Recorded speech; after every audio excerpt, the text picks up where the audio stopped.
My name is Carter Miller. I'm doing my biofuel presentation on ethanol. So ethanol is a simple organic alcohol that is colorless, combustible, and is produced by the fermentation of simple sugars that are often found in plant starches. While most engines cannot run off of pure ethanol by mixing it with gasoline, we can create a cheaper, more efficient, and environmentally friendly fuel. The numbers you see on gas pumps are octane ratings, and the standard 87 rating has about 10% ethanol. There are a few different types of ethanol depending on where the starches are harvested from. Corn and sugarcane are the most common. However, you can really use any plant as long as you're getting the starch out of it. In general, I'm pretty sure that corn is the most used though. So for corn ethanol, first corn is hammered into a fine powder to expose the starch. The cornmeal is then processed with water and alpha amylase to isolate the complex sugars. And from there, it is cooled and the enzyme glucamase breaks the complex sugars into simple ones. With the simple sugars, you take yeast, the yeast ferments it, and ethanol, CO2, and heat are produced. First ethanol powered engine was created in 1826, quite a while ago. And since then, we have been researching and using ethanol and ethanol based fuels to run all sorts of cars, generators, and engines. The biofuel has been researched extensively. However, with the push to find greener fuels in the last decade, researchers have taken a renewed interest in the plant based biofuel ethanol. As far as the carbon footprint goes, consuming 1 gallon of ethanol produces 39% less CO2 than a gallon of gasoline. The problem with this is that ethanol is often just used as an additive to gasoline, so gasoline is still being used in a lot of ethanol products. In theory, an engine that could run off of pure ethanol isn't that much better either because it's less efficient than gasoline. And so you'd have to use more ethanol to go the same distance as you would gasoline, which means that about the same amount of CO2 is still going to be created.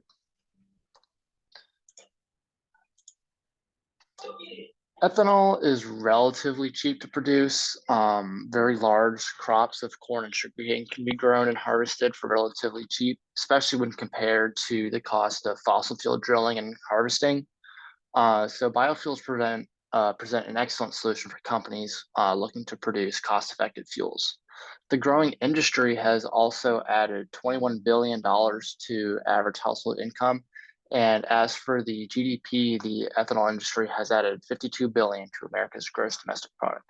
That being said, as the ethanol industry grows, corn and sugar prices have also risen in the food market due to the shortages in products for consumers. Biofuels are often communicated to the public as green fuel alternatives in a very general sense, and they aren't really communicated as anything more than that. They don't really go too specifically into the different types, aside from like the little subscript on the fuel pump, or maybe as a selling point for one of the newest hybrid cars. Biofuels such as ethanol are really a far cry from the solution that we need for a sustainable green fuel. And so they really aren't paid that much attention to, especially when compared to the bigger hitting, more popular fossil fuels. As I mentioned before, ethanol may seem like a solution to all of our problems, but it's really not. It produces less CO2 gram for gram than gasoline, but more of it has to be used. It's easier to source than fossil fuels, but it takes more time to grow and harvest the crops. It's a renewable resource, so we know we won't run out of it, but it affects the food economy, and modern engines are damaged by pure ethanol fuel, so we can't even just use it all as is. A few recommendations I would have is to focus on the sugarcane ethanol rather than corn, because sugarcane crops grow 7 times more efficiently and have it's called a energy investment. Basically, you invest 7 times less energy into a sugarcane crop and get the same amount of energy out of it when converting it to fuel when compared to corn crops. So my recommendation would be let's research sugarcane ethanol a little more. In addition to this, if you have all this ethanol and nothing to really use it on. That's not great. So we should make modern engines that aren't damaged by ethanol.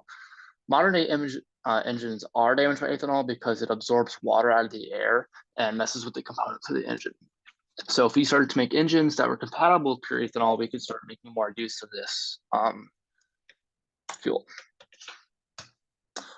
Plan of action, just a few blueprints of some changes we would need to make to engines to make them ethanol compatible, vacuum sealed fuel tanks, and a few modifications to the engine themselves.